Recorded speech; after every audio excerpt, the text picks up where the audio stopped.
కొంతమంది అత్యుత్సాహపు డాక్టర్లు నన్ను అడిగే క్వశ్చన్ ఏంటంటే, మీరు మీ పేషెంట్లందరినీ ఫాలోఅప్ చేస్తున్నారా?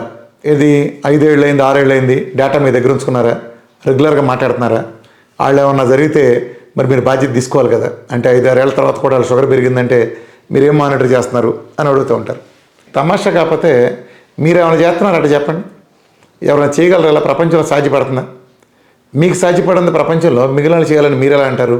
ఇప్పుడు మీరు ప్రాక్టీస్ పెట్టారు, మీరు 25 ఏళ్ళని చూస్తున్నారు, అందరికీ రోజు ఫోన్ చేసి ఏంటి బాబాయ్ బాగున్నారా, ఏంటి సుబ్బారావు బాగున్నారు అని అడుగుతారేంటండి మీరు? అవసరమైతే ప్రాబ్లం అయినప్పుడు వాళ్ళు వస్తారు. సినిమా హాల్ దగ్గరికి మనం వెళ్తాం కానీ సినిమా హాల్ మన దగ్గర రాదండి. వాళ్ళ ప్రాబ్లం ఉంది, ఓ పేషెంట్ మీ దగ్గర జబ్బుతో వచ్చాడు, రేపు ప్రాబ్లం అయితే తనే వస్తారు కదా. రాలేదు అంటే అతను ప్రాబ్లం లేనట్టే కదా. ఇప్పుడు మీ పేషెంటే ఉన్నాడండి, ప్రాబ్లం అయితే మిమ్మల్నే కదా అడుగుతాడు. మీరు ఆపరేషన్ చేశారు లేదా మీరు కొన్ని మెడిసిన్స్ ఇచ్చారు, తగ్గిపోయింది అనుకుంటే రాడు మళ్ళీ వచ్చే వరకు. వ్యక్తిగత ఫాలోఅప్లు ఎలా చేస్తారు? అది ఓ రామకృష్ణకి మాత్రం ఎందుకు కావాలి అంటే ఇది ఒక సిల్లీ ఆర్గ్యుమెంట్స్.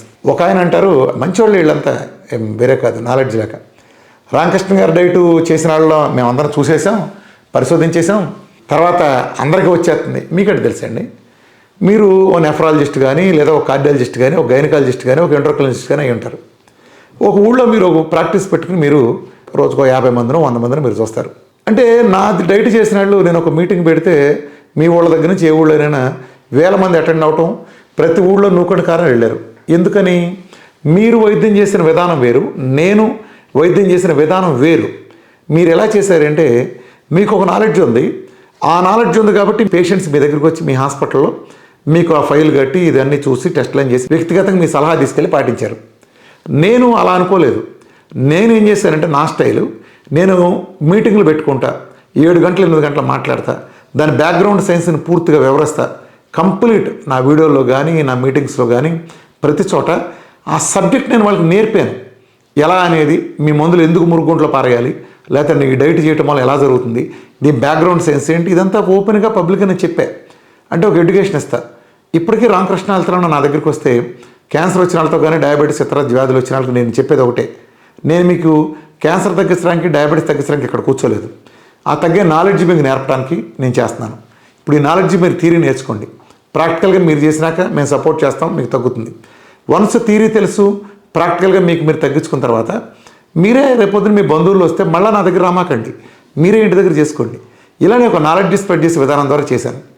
ఒక మీటింగ్ పెడితే 5,000 నుంచి 25,000 మంది అటెండ్ అయిన వందలాది మీటింగ్లు నేను అడ్రస్ చేసినప్పుడు, ఇంతమంది పబ్లిక్లో ప్రపంచంలోకి వెళ్ళి ఎవరికాళ్ళు ఇంటి దగ్గర చేయాలని చూసి నేను కోరుకునే వైద్యం చేసినప్పుడు వ్యక్తిగత ఫాలోఅప్ అసలు ఎలా సాధ్యపడుతుంది? అంటే నీవు నా డైరెక్టర్స్ అందరూ కొన్ని లక్షలు పెట్టేసుకుని ఒక పెద్ద కాల్ సెంటర్ పెట్టి ఏదో సినిమాలో చూపించేసినట్టు చేస్తానే, ఏమైనా తెలుగు సినిమాలు 60 సినిమాలు అలాగా అనుకుంటున్నారేంటి? మీ గుర్తించింది మాకెలా చెప్తున్నారు? ఇప్పుడు వీళ్ళ ఆరోపణ ఏంటంటే నా దగ్గరికి ఎవరో 2 వచ్చారు అంటే, ఈ 2 వస్తే ప్రపంచంలో అందరూ మీ దగ్గరికి వచ్చినట్టేనా? మీరు కూర్చున్నది మీ ఊళ్ళో అండి, మహా అయితే మీ దగ్గరికి గుండె అయితే గుండె, కిడ్నీ అయితే కిడ్నీ, గైనకాలజీ అయితే ఆ పీసీఓడి లాంటి వాడితో వస్తారు మీ దగ్గరికి. నా డైటర్లు అందరూ మీ దగ్గరికి ఎందుకు వస్తారండి? ఎందుకు వస్తారు? సపోజ్ నా డైటింగ్ ఒకతను డయాబెటీస్ చేశాడు ఫర్ ఎగ్జాంపుల్ అనుకోండి, ఆ డయాబెటీస్లో మళ్ళీ తిరిగి తినేయటం మూలంగా అంతకుముందు నా డైట్లో షుగర్ తగ్గినప్పటికీ మళ్ళీ తిరిగి వచ్చింది అనుకుందాం, మీ దగ్గరికి ఎందుకు వస్తారండి? మీరు ఒక నెఫ్రాలజిస్టు, మీరు ఒక ఆర్థోపెడిషను, లేదా మీరు ఒక వేరే ఇది కదా, మీ దగ్గరికి వస్తే మీరేం చేస్తారండి? షుగర్ అని మీరు తగ్గిస్తారేంటి? ఇప్పుడు ఆశ అంటే ఏమి ఉండాలి? నేను కాబట్టి ఈయన దగ్గరికి వస్తే అని ఉండాలి. మీరే సరిగ్గా ఉంటే నా దగ్గరికి ఎందుకు వచ్చేవాళ్ళు మొదటే రారు కదా. నా పోస్ట్ డేట్ ప్రోటోకాల్ పాటించిన వాళ్ళకి వస్తే రావచ్చు కొంతకాలానికి, ఆ వచ్చినప్పుడు తిరిగి మార్గం ఏంటి?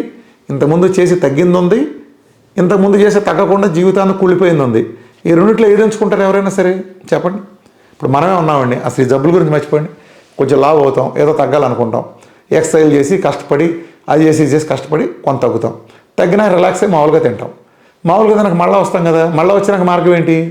అలోపతి మందులు మింగుతారా?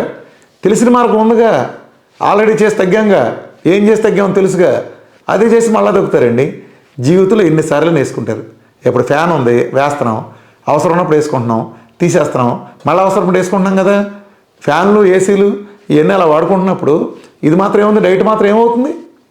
ఒక మంచి డైట్ పెట్టి ఒక 5-6 నెలలు శుభ్రంగా తింటారు అనుకోండి, మాట వరుసకి ఒక పద్ధతిలో తింటారు, తిన్నా ఏదో పెళ్ళిళ్ళు బొళ్ళలు గిరాకీలు బాగా తగిలి ఏదో కొంచెం లావ్ అయ్యారు, లేదా షుగర్ కొంచెం రేజ్ అయింది, ఏమవుద్ది? మీ చెత్త మెడిసిన్స్కి చంపేసే మెడిసిన్స్ మీ దగ్గర రావటం ఎందుకు? అంతకారం ఎందుకు? ఆల్రెడీ వాళ్ళు తగ్గించుకున్నారుగా, ఆల్రెడీ ఒక 20 కిలోలు 30 కిలోలు తగ్గారు, షుగర్ హెచ్బిఎన్సీ 15 నుంచి 4 తెచ్చుకున్న అనుభవం ఉందిగా. ఇప్పుడు మళ్ళీ 9కో 10కి వెళ్తే కొంపే మురిగింది. అది నాది మళ్ళీ రాకూడదా? ప్రపంచంలో అట్లాంటి సిస్టమ్ ఎక్కడ ఉంటుందండి? అంటే జస్ట్ బికాస్ మీరు డైట్ చేశారు కాబట్టి, అంటే మీరు ఏం చేసినా, ఏం తప్పు చేసినా సరే మీరు మళ్ళీ తిరిగి లావ్ అవ్వకూడదు, మీ తిరిగి షుగర్ రాకూడదు. ఏందో రాసండి. మనం మాత్రం సిమ్టమ్లు తగ్గిస్తాం, రోగం తగ్గించడం మన వల్ల కాదు. ఊళ్ళో వాడి సలహా ఇచ్చే తర్వాత ఇలా చేస్తాం, అంతేనండి. ఇది ఎలా ఉందంటే, నేను నీ కంట్లో వేలు పెడతాను, దాని బదులుగా నా నోట్లో వేలు పెట్టానట్టు ఉంది. ఏం మాట్లాడతానండి ఇదంతా? ఇవన్నీ నిజంగా నవ్వుతారండి. చేతనైతే మీరు చేయాల్సింది ఏంటంటే, మీరు డయాబెటీస్ తగ్గించలేదు మీ జన్మగా జరగదు, అసలు కల్లో కూడా మీకు జరగదు. చేతనైతే తగ్గి చూపించండి. ఇంకో ప్రబుద్ధుడు అంటాడు, ఇది మరీ ఘోరం. ఇప్పుడు బాగానే ఉందండి, 5 ఏళ్ల తర్వాత సైడ్ ఎఫెక్ట్లు వస్తాయి. నీకెడ తెలుసయ్యా? ఏమయ్యా నీకెడ తెలుసు 5 ఏళ్ల తర్వాత వస్తుందని? ఈరోజు మంచి చేసింది, ఇవాళ ఒక మంచి చేసిన ఒక ఆహారం ఉంది, మీ షుగర్ పోగొట్టింది, మీరు 25 కిలోలు తగ్గించింది, బీపీ థైరాయిడ్ పోగొట్టింది, సురాసిస్ ఎగ్జిమల్ పోగొట్టింది, క్యాన్సర్లు పోగొట్టింది, ఏఎన్ఏ ప్రొఫైల్ పోగొట్టగలిగి ఇంత ఆరోగ్యంగా రిపోర్ట్స్ పారామీటర్స్ కిడ్నీలు డయాలసిస్కి వెళ్ళిన బయటికి తెచ్చి లివర్ సిరోసిస్ బయటికి తీసుకొచ్చిన ఒక డైటు లాంగ్ టర్మ్లో హాని ఎలా చేస్తుంది? బుర్ర తక్కువ వాళ్ళని చెప్పండి. ఇందులో ఏడుపు తప్పితే ఏమైనా ఉందా?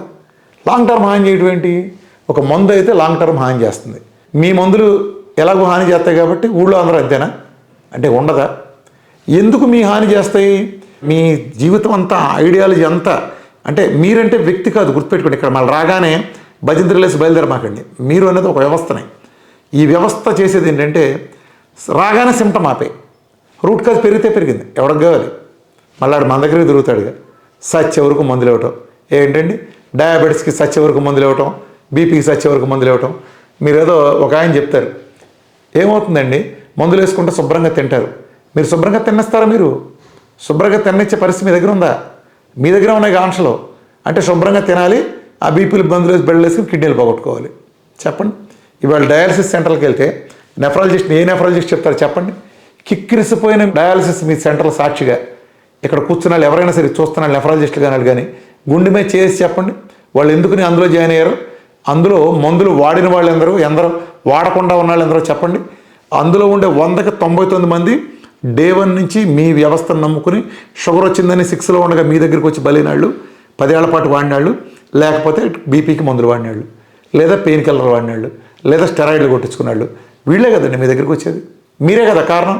వాళ్ళ డయాలసిస్కి వెళ్ళి జీవితాన్ని, డయాలసిస్ అంటే పాడెక్కటమే, మీ పాడెక్కించింది ఎవరు? మీరే కదా ఎక్కించిందంతా. అంటే మీకు వర్తించిన రూల్స్ వేరే వాళ్ళకి వర్తించమనమాకండి. డేటా 80% సాధ్యపడదు ఎవరికి, మీకు సాధ్యపడదు, ఎవరికి సాధ్యపడదు. ఎవరైనా ప్రాబ్లం వస్తే వస్తారు. ఏదో మీ ఇద్దరికి వచ్చామంటే మీ ప్రాక్టీస్ ఏంటి? మీరు చూసేది, మీరు కార్డియాలజిస్ట్ అయితే మీరు 100 మంది పేషెంట్లు చూస్తారు, కార్డియాలజీ పేషెంట్లు. మీరు ఎందుకు రామకృష్ణ మన షుగర్ దగ్గర చూస్తారు? మీ దగ్గర 2-3 వచ్చారనుకోండి, లేదా మీరు పార్టీలో కూర్చున్నప్పుడు మీ ఇచ్చకం కోసం ఎవడో చెబుతాడు, నేను రామకృష్ణ గారు డైట్ చేశానని తగ్గలేదని. వాడు చూస్తే అప్పుడు 8వ పెగ్గులో 9వ పెగ్గులో ఉంటాడు. ఆ 8వ పెగ్గులో ఉండేవాడు అప్పుడు నా డైట్లో కూడా అలానే కొట్టుంటాడుగా. అలాంటి ఫెయిల్ అయితే దాన్ని నాకెందుకు అంటిస్తారు? మీరే మందు పెళ్ళి ఇచ్చారండి ఏదో సంథింగ్, వాడు పలానా పని చేయద్దురా అన్నారు, వాడు అదే పని చేశాడు. మీరు రెస్పాన్సిబిలిటీ పడతారా? జస్ట్ బికాజ్ మీ హాస్పిటల్లోకి ఎంటర్ అయినంత మాత్రాన పేషెంట్ తీసుకోవాల్సిన జాగ్రత్తలు పేషెంట్ తీసుకోకపోతే మీరు బాధ్యత వహిస్తారా? చెప్పండి.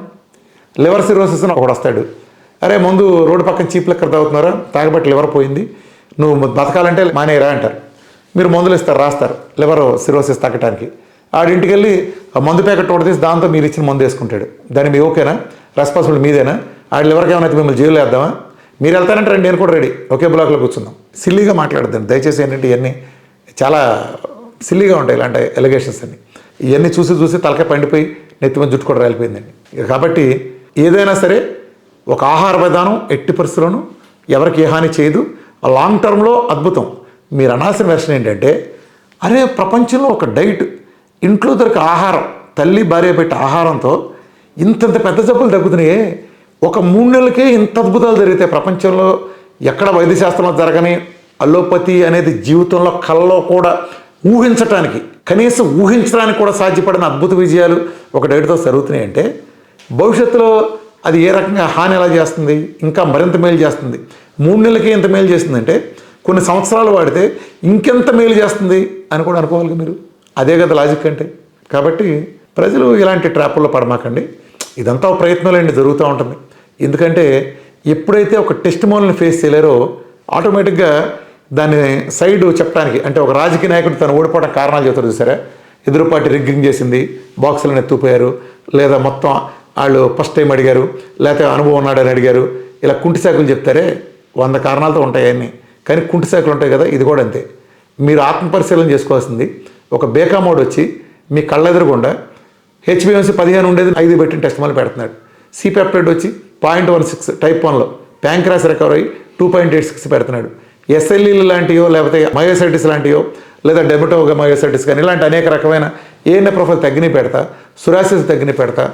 మీరందరూ అన్ని టాప్ హాస్పిటల్లో కాళ్ళు తీసేయాల్సిందే అని చెప్పి ఒక్క మందు బిళ్ళ వాడకుండా వాటన్నింటి రివర్స్ చేస్తా ఆ టెస్ట్ మళ్ళీ మీ ముందు పెడతాంటే కళ్ళెదురుగుండా దాన్ని చూసి అప్రిషియేట్ చేయండి. మీరు ఏకల పేకాలను చూస్తే అది మీకే అవమానం అవుతుంది, గుర్తుపెట్టుకోండి. మీరు చేయండి, అలానే చేసి చూపించండి. లేదా ఇప్పుడు నేను ఒకవేళ అంటే ఇది నమ్మబుద్ధి కాకపోతే కొంతమంది అమాయకులు ఏం చేస్తారంటే ఇదేదో రామకృష్ణ గారు ఫేక్ మ్యానిపులేట్ చేస్తున్నాడు. అబ్బాయిలు నాది ఓపెన్గా ఉంటాయి, ఇప్పుడు నా ఫేస్బుక్లో పెట్టా, నా నెంబర్లు సహా ఉన్నాయి. నేను పెట్టే రిపోర్ట్లు ఏంటి, ఒక హెచ్బిఎంసీ తగ్గిందనో లేదా క్యాన్సర్ తగ్గిందనో ఇంకేదో సమ్ రిపోర్ట్లు పెట్టాను అనుకోండి, ఆ రిపోర్ట్ల మీద ల్యాబ్ ఉంటుంది చూసుకోండి, ల్యాబ్ పేరు ఉంటుంది, దాని కింద ఫోన్ నెంబర్లు ఉంటాయి. ఈ ప్రపంచంలో ఏ రేడియాలజిస్టు రామకృష్ణ చెప్పాడో లేదా రామకృష్ణ బ్రైబ్ చేశాడనో రిపోర్ట్ మార్చి రాయడు, రాస్తే జైలుకి వెళ్తాడు. లేదా అలాంటి నేను ట్రై చేస్తే ఆ రేడియాలజిస్ట్ ప్రెస్ మీట్ పెట్టి మరి చూతాడు, ఇట్లా వీరమాచి రామకృష్ణ ట్రై చేశాడని. అది ఏ రకంగా అవుతుంది? నేను డిఫరెంట్ ల్యాబ్లు ఇస్తున్నాను. ఇప్పుడు నా సొంత ల్యాబ్ ఉందనుకోండి, ఇదిగో రామకృష్ణ సొంత ల్యాబ్లో ఏ రిపోర్ట్ అయినా వేసుకుంటాడు అనొచ్చు. నేను పెట్టే రిపోర్ట్లను ఎవరై అపోలో అయ్యి, యోధా అయ్యి, టెనెట్ అయ్యి, లేదా లూసిడ్, థైరోకేరు, ఇన్ని రకాలుగా పెడుతున్నాను కదా నేను. అంటే నాది కాదు కదా, వాళ్ళు ఫాల్స్ ఇదైతే చేయలేరు కదా. ఒక సిస్ట్ సైజ్ ఉంది సిటీలో, ఇంకో చోట చేసినప్పుడు సిటీలో సిస్ట్ కరిగిపోయింది. మీరు దాన్ని కాదని ఎలా అంటారు మీరు? అంటే జస్ట్ బికాజ్ మీరు నమ్మలేరు కాబట్టి ఏదో అయి ఉంటుందనా? అలా అన్నప్పుడు ఒకటే ఆఫర్. అలాంటి వాళ్ళందరికీ కూడా ఎప్పుడైతే మీరు దాన్ని ఫేక్ అని కూడా కాల్ చేశారో మీకు నేను ఓపెన్గా ఆఫర్ ఇస్తున్నా, 2 కోట్లు ఇస్తాను నేను. నా రిపోర్ట్లో నేను పెట్టిన టెస్ట్ మైన్లో ఒక్కటి ఫేక్ అని రుజువు చేసిన ఎవరికైనా సరే 2 కోట్లు నేను బహుమతి ఇచ్చి ఆ రోజుతో నేను నా డైట్ మొత్తం క్యాన్సిల్ చేసి నా వీడియోలను డిలీట్ చేసుకుని ప్రజా జీవితం నుంచే బయటకు వెళ్ళిపోతా. దమ్ముంటే సిగ్గుంటే ఎవరైనా సరే ఈ కామెంట్ చేసే ముందు 1-4 సార్లు ఆలోచించుకుని ఈ ఛాలెంజ్ తీసుకుని సిద్ధపడితే చేయండి, లేదా నవరంధ్రాలను షట్ డౌన్ చేయండి. సో ఇలాంటి అటాక్స్ అనేది డే 1 నుంచి జరుగుతూనే ఉన్నాయి. ఎందుకంటే ఒక ఆహార వేదాంత జరిగే మెరికల్ని ఇంకా జీర్ణించుకోలేని వాళ్ళు ఉన్నారు. నిజానికి వీళ్ళు అర్థం చేసుకోవాల్సింది ఏంటంటే అద్భుతాలు ఇప్పుడు అనుకోకుండా జరుగుతాయి. ఒక సినిమాని సంవత్సరం ఆడతానికి తీస్తే అది ఒకరోజు కూడా ఆడదు. అనుకోకుండా వచ్చే శంకరాభరణమో పోక్రీనో ఏదో రోజుల్లో చుట్టెత్తి అయ్యే సంవత్సరాలు ఆడతాయి. కాబట్టి ఏది అనుకుని జరగదు. నాది అనుకోకుండా అలా జరిగింది. ఆవిష్కరణలు చరిత్రలో ఎప్పుడు కూడా అనుకోకుండా జరుగుతాయి. ఇది అనుకోకుండా ఒక అద్భుతం జరిగింది. మళ్ళా ఎవడో పిచ్చివాగుడు వాగినట్టు ఇదేదో కీటో డైటు రామకృష్ణ ఎత్తుకొచ్చాడు. మళ్ళీ కొంతమంది సన్నాసులు అరే కీటో డైట్ అయ్యండి నేను ఎత్తుకొస్తే నాకు వచ్చిన రిజల్ట్ మీకు కూడా వచ్చి ఉండాలి కదా మీ దేశంలో. సపోజ్ నేను ఇప్పుడు అప్పారావు దగ్గర నుంచి తెచ్చాను అనుకోండి కీటో డైట్ కాపీ చేసి, ఆ అప్పారావు గారు కూడా ఇదే రిజల్ట్ ఇచ్చి ఉండాలి కదరా. బుర్ర తక్కువ వాళ్ళని అంటే బుర్ర వాడరా మీరు అసలు? ప్రపంచంలో ఇన్ని కీటో డైట్లు ఉన్నాయి. ఏ డైట్ అయినా సరే ఇన్ని కిలోలు 150 కిలోలు 130 కిలోలు 100 కిలోలు తగ్గించింది ఇంత షార్ట్ పీరియడ్లో. అట్లానే గ్యాంగ్రీన్లు పోగొట్టిందా? షుగర్ మందులు మొదటి రోజు పాలించిన ఒక డైట్ పేరు చెప్పండి రా, నేను వెళ్ళిపోతాను ఫీల్డ్లోంచి. చెప్పండి రా మీరు ఇన్ని డైట్లు మీకు తెలుసు కదా. పోటుగాళ్ళకి మళ్ళీ ప్రతి ఓడు వచ్చి ఎగేసుకొచ్చి చెప్తాడు. నేను ఫీల్డ్లోంచి వెళ్ళిపోతాను. ఆన్ రికార్డ్ ఇదిగో రికార్డు ఉంది మీ ఎదురుకుండా వీఆర్కే నా అఫీషియల్ ఛానల్లో రికార్డ్ చేసి పెట్టుకోండి, చూపించండి రా నా దగ్గర ఎక్కడి నుంచి కాపీను. ప్రపంచంలో ఉండే కీటో డైట్లు మొత్తం వేరు. ఎట్కిన్స్లు, పాలియోలు, జనరల్ మోటార్స్ లాంటివన్నీ వీఆర్కే డైట్ వేరు. వీటికి వాటికి పోలిక లేదు. ఇవన్నీ చాలా ఉన్నాయి, అది వేరే సబ్జెక్టులు చెప్తాను. అలా ఉంది కాబట్టే నేను ఇన్ని డిసీజ్ రివల్స్ మీద పోటాడుతున్నాను. ఇది ఒళ్ళు తగ్గించే ప్రోగ్రాం కాదు, అది ఎప్పుడో దాటిపోయింది. క్యాన్సర్ దగ్గర నుంచి జరుగుతున్నాయి అంటే అద్భుతాలు అది కారణం. కాబట్టి ప్రజలు ఏదో వీళ్ళు కాలక్షేపం ఉసుపోకే చెప్తూ ఉంటారు, అన్నీ కాసిపడిపోసినట్టు. మాట వరుసకు చెప్పే మాటే కానీ వేరే కాదు. ఇదివరకు కూడా గతంలో టీవీలో డాక్టర్ గారు తరచుగా నాతో వాదనకు వచ్చేవాడు. వస్తే నేను నా అలవాట్లో నా స్టైల్ వేసి ఒక ఛాలెంజ్ పడేసేవాడిని. ఆయన ఆ తర్వాత గొడవ చేశాడు. మిగతా డాక్టర్లతో నన్ను బకరా చేస్తున్నారు రామకృష్ణ గారు అని చెప్పేవాడు. ఆయన నన్ను బకరా చేస్తున్నారు, ఎవడు మీరు 2 అంటే రారు, ఏదో ఒకటి నువ్వన్నా మాట్లాడతావు, కనీసం ఏదో మాట్లాడతావు, వీళ్ళన్నా అనేవాళ్ళు. తీరా అక్కడికి వెళ్తేనేమో ఆయన ఛాలెంజ్ అనేవాడు, నేను మాట్లాడలేని పరిస్థితి వస్తుంది మీరు అంటే. ఎందుకంటే మా సైడ్ నిజం లేదు కదా, మీ సైడ్ నిజం ఉంది కాబట్టి రేపు నుంచి మాత్రం నన్ను ఎగనెస్ట్ పిలవద్దని ఆయన అన్ని ఛానళ్ళు చెప్పేశాడు. అంటే ఇలా ఉంటాయి బేసికల్గా. బయటికి చెప్పేది ఒకటి ఉంటుంది, నాతో ఆఫ్ ది రికార్డ్ మాట్లాడేటప్పుడు అద్భుతం అండి మా వాళ్ళే చేశారండి తగ్గారండి అంటారు టీవీ ఇంటర్వ్యూ కూర్చున్నప్పుడు డాక్టర్ వాళ్ళు మాట్లాడినప్పుడు. మళ్ళీ టీవీ లైన్ అవ్వగానే అసలు రామకృష్ణ గారికి సైన్స్గా ప్రూవ్ కాలేదండి అంటారు. మీరు ప్రూవ్ ఏం బీకారండి, మీది ఎక్కడ ప్రూవ్ అయిందండి? డయాబెటీస్ అంటే తగ్గినట్టు ప్రూవ్ అయిందంటే ఒక్కడు చూపించండి, 2 కోట్లు ఇస్తాను అయ్యా అంటే ఇంతవరకు ఒక్కటి లేదు. ఆ ఒక్కటి అడక్కని చెప్పిన ఏది మాట్లాడినా అన్నీ తప్పించుకెళ్ళిపోతూ ఉంటారు. అంతే, ఏముంది, అట్లా చేస్తున్నారు. కాబట్టి ప్రజలు ఇలాంటి వాళ్ళ పట్ల అప్రమత్తంగా ఉండండి. Thank you.